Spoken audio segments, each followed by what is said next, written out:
देखिए, इस वक्त की बड़ी खबर है और बड़ी खबर ये आ रही है कि पशुपति पारस की लोजपा, जिसे राष्ट्रीय लोक जनशक्ति पार्टी कहते हैं, उसमें बड़ी टूट होने जा रही है। इनके 5 सांसदों में से 3 सांसद टूटने जा रहे हैं। किधर जाएंगे इसी वीडियो में आपको बताएंगे, लेकिन इसके पहले यह जानिए कि कब टूटेंगे। तो देखिए, तैयारी तो हो चुकी है, लेकिन सवाल यह है कि भादों में टूटें कि भादों के बाद टूटें। जो भादों का मान रखने वाले लोग हैं वो थोड़ा इंतजार करने की बात कर रहे हैं, लेकिन कई लोग तुरंत टूटने के मूड में भी हैं। तो ये ऑपरेशन किसका चल रहा है?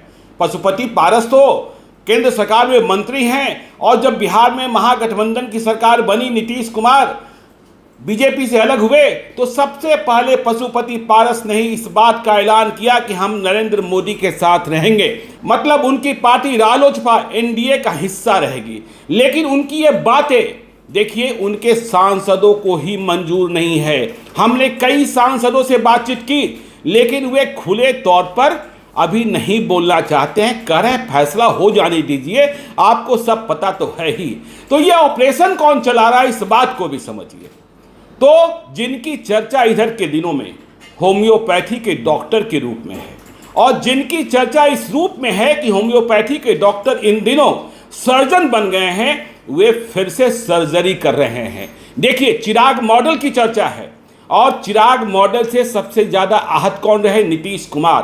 तो चिराग मॉडल को ढत्ता बताने के लिए ही 2020 में जो खेला हुआ था, इसके पहले मूल रूप से जो लोजपा थी उसे तोड़ा गया। वह 2 हिस्सों में बट गया। चिराग पासवान अकेले रह गए। आपको याद होगा 2019 में 6 सांसद जीत कर पहुंचे थे और स्ट्राइक रेट 100% था। तो 6 सांसद कौन जीते थे?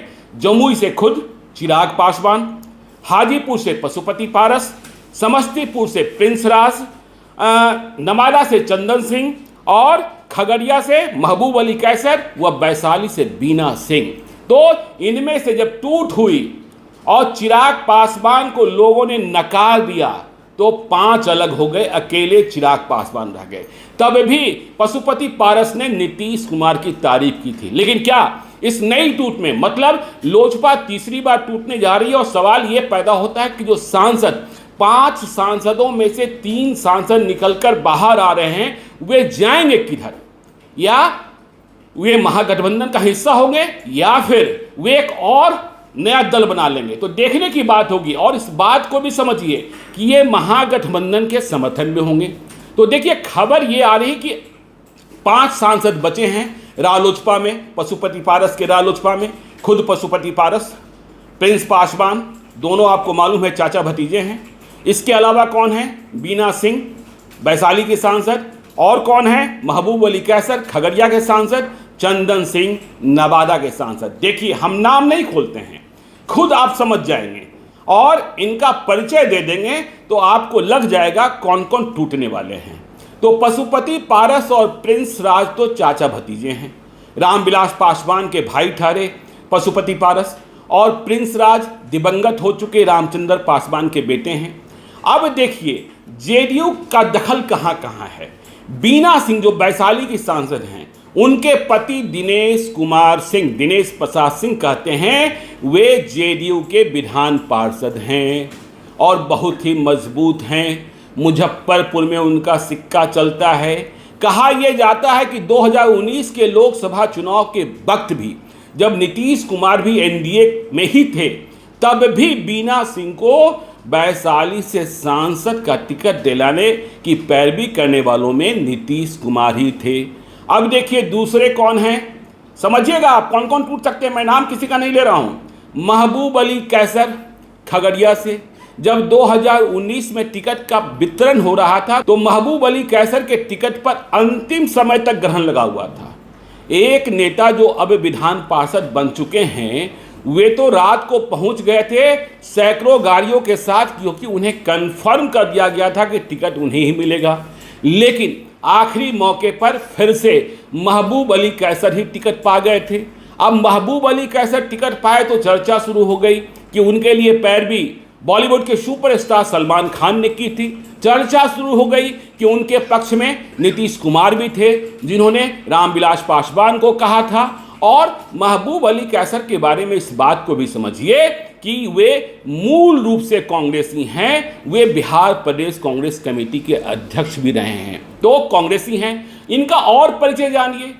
2020 में जब बिहार विधानसभा का चुनाव संपन्न हुआ तो सिमरी बख्तियारपुर से इनके बेटे यूसुफ सलाउद्दीन आरजेडी के टिकट पर चुनाव जीते हैं और विधानसभा पहुंचे हैं। मंत्री बनने वालों की सूची में भी इनका नाम चल रहा है। बन पाएंगे नहीं बन पाएंगे यह तो तब मालूम होगा जब मंत्रिपरिषद का गठन हो जाएगा। चंदन सिंह कौन, आप जानते हैं। चंदन सिंह सूरजभान सिंह के छोटे भाई हैं। सूरजभान सिंह बिहार के बड़े नेता, मतलब यदि आप कहें लोजपा के हिसाब से, तो वे खुद भी सांसद रहे, उनकी पत्नी भी सांसद रही और अब उनके छोटे भाई चंदन सिंह नवादा से सांसद हैं। कहा यह जाता है कि चंदन सिंह वही करते हैं, इतने आज्ञाकारी हैं कि जो बड़े भाई का हुक्म होता है वे उसे तामील करते हैं। और वैसे भी जब चिराग पासवान से लोजपा टूट रही थी तो बताने वाले कहते हैं कि सबसे अधिक दर्द सूरजभान सिंह को ही हो रहा था। वे इस टूट के पक्षधर नहीं थे क्योंकि वे रामविलास पासवान के साथ बहुत करीब से जुड़े थे, लेकिन जो होना था वो तो हो ही गया। तो सर्जरी की तैयारी शुरू हो गई और इस सर्जरी का परिणाम क्या निकलेगा इस बात को भी समझिए कि अभी जेडीयू के 16 सांसद हैं, 17 लड़े थे इन्होंने और 16 हैं। तो अब यदि ये तीनों टूटने वाले सांसद, नाम हमने किसी का नहीं लिया है, 5 में 3 होंगे, इस बात को समझिएगा।